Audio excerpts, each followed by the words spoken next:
Mekanisme seleksi P3K untuk jabatan fungsional tenaga kesehatan tahun 2022.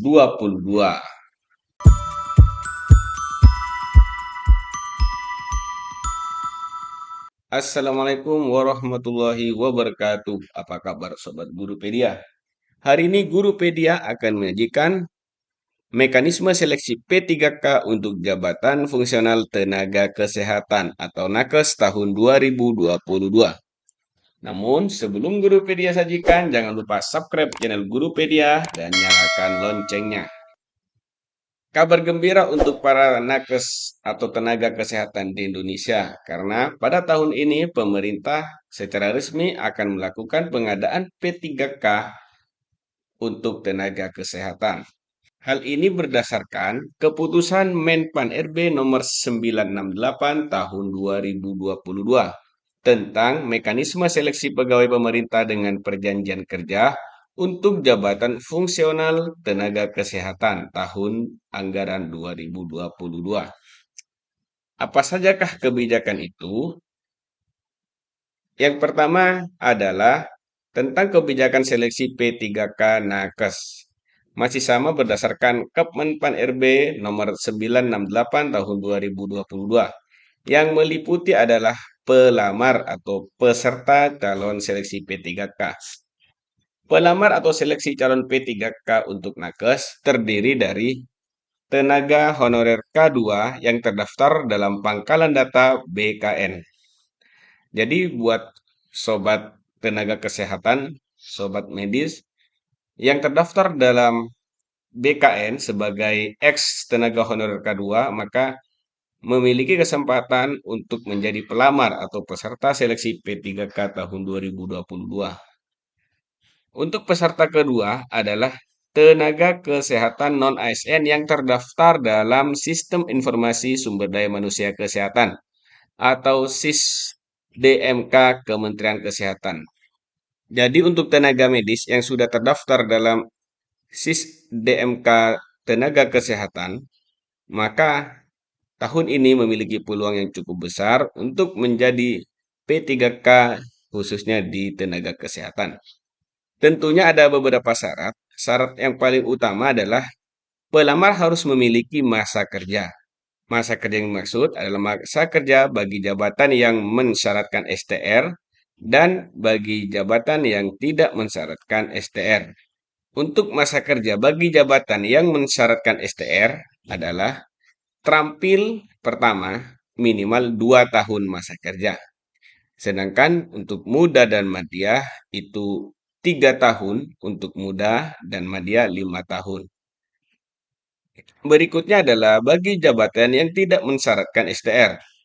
Bagi tenaga terampil dan tenaga pertama itu minimal 3 tahun dan untuk golongan muda dan madya itu minimal 5 tahun. Adapun kebijakan seleksi P3K tenaga kesehatan tahun 2022 itu dalam bentuk afirmasi. Nah, ya. Afirmasi yang dimaksud adalah kriteria yang mendapat pertambahan nilai. Jadi, tenaga kesehatan akan mendapatkan tambahan nilai selain nilai yang diperoleh berdasarkan ujian seleksi nantinya. Bagaimana bentuk afirmasinya? Yang pertama adalah pelamar pada fasilitas pelayanan kesehatan dengan kriteria terpencil dan sangat terpencil, dengan mendapat jumlah tambahan nilai 35% dari nilai maksimal kompetensi teknis.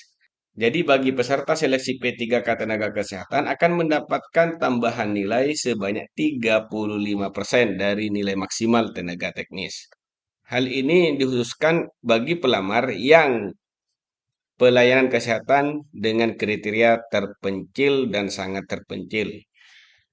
Adapun untuk penentuan fasilitas pelayanan kesehatan dengan daerah terpencil dan sangat terpencil ini sudah berdasarkan Kepmenkes nomor 1345 tahun 2022 tentang Pusat Kesehatan Masyarakat terregistrasi semester 1 dan semester 2 tahun 2021. Sedangkan untuk afirmasi kedua adalah Peserta seleksi P3K tenaga kesehatan yang memiliki usia di atas 35 tahun dan memiliki masa kerja paling singkat atau paling sedikit 3 tahun secara terus-menerus. Artinya tenaga kesehatan tersebut tidak pernah diberhentikan atau tidak pernah berhenti dalam kurun 3 tahun terakhir. Berapakah jumlah tambahan nilainya? Untuk tenaga kesehatan yang berusia 35 tahun ke atas dan memiliki masa kerja minimal 3 tahun akan mendapatkan tambahan nilai 25% dari nilai maksimal.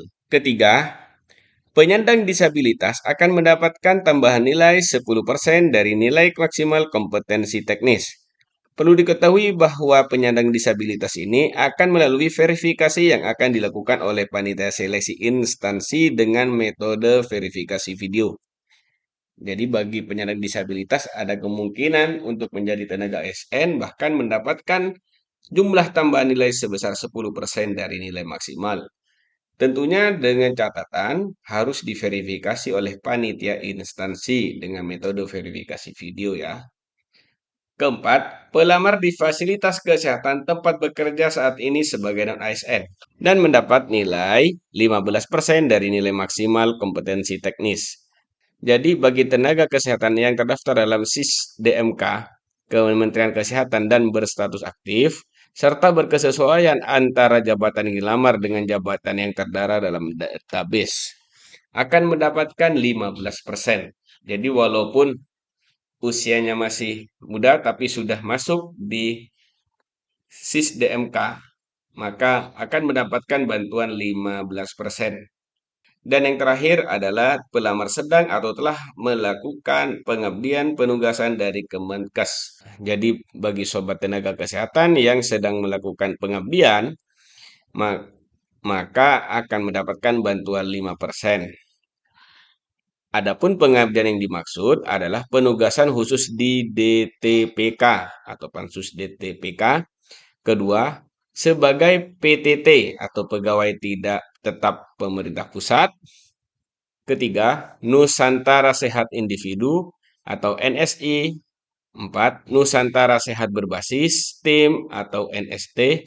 Dan wajib kerja dokter spesialis atau pendayagunaan dokter spesialis. Jadi, bagi sobat tenaga kesehatan yang memiliki tugas-tugas yang barusan kita sebutkan, maka akan mendapatkan 5%.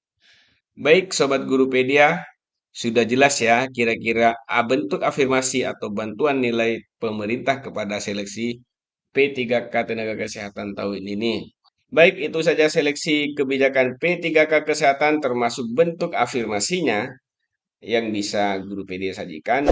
Jangan lupa subscribe channel ini dan bagikan jika bermanfaat. Terima kasih. Assalamualaikum warahmatullahi wabarakatuh.